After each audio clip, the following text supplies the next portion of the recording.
Looks are everything, upon first glance. If I told you that when I went to get ready, I considered putting on my clown costume, you'd think I was crazy. And if I had decided to wear it, you probably wouldn't be listening to me because you'd be distracted wondering why I thought a clown costume was a good idea. Well, why is that? Because the first thing you notice about a person before they ever speak is how they look. And when it comes to an interview or a presentation, how you look is going to be important because it can show if you're serious or not. And for a woman, this might mean wearing a modest dress. But for a man, this may mean wearing a suit. And essential to any suit is going to be the tie. But tying a tie can be hard. But I'm here today to show you that tying a tie does not have to be difficult. Now, I don't have a tie, but I do have a scarf, and I promise you that the technique is the same. So I'm first going to show you how to tie a tie and then how to adjust it properly. But before we get into that, I want to teach you some basic tie vocabulary that will help make these instructions a little bit easier to follow. So when you have your tie, you'll notice that one end is going to be thicker than the other. Now, according to Jacob Segala's post, Necktie Anatomy, the classic tie deconstructed, from July 11th, 2022, this thicker end is called the blade, and the thin end is called the tail. And on the back of the blade, you'll notice this strip of fabric, a little loop that goes across it.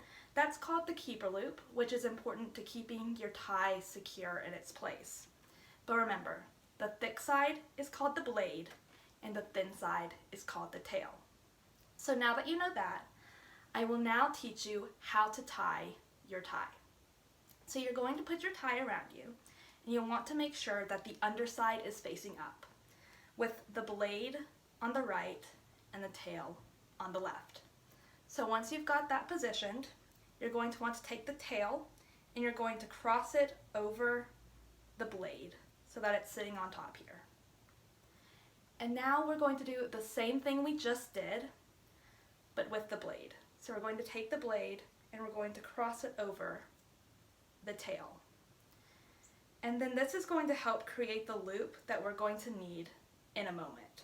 So once you have your blade crossed over, you're going to take it and you're going to bring it up under the neck loop here and pull it through. So now we do have that loop here, and you're going to take the blade and you're just going to pull it through. And it's as simple as that. You've now tied your tie.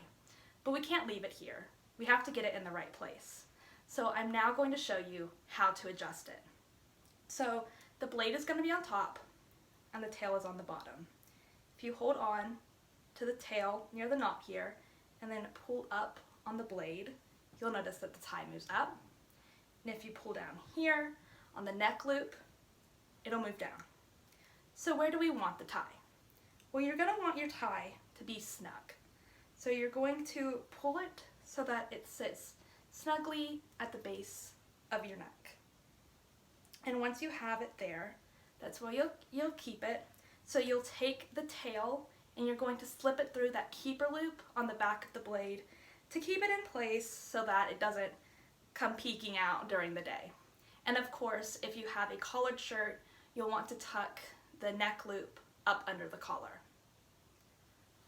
So today, I have shown you that tying a tie is not hard. It's easy. I've taught you some basic vocabulary about your tie. I've showed you how to tie a tie and also how to adjust it properly. So next time you have an interview or presentation, you can now dress to impress and be confident wearing your suit knowing that you've tied your tie. And hey, if you ever find yourself without a tie, you now know that you can use a scarf in its place. Or if you're just looking for a new way to style your scarf, tie it like a tie.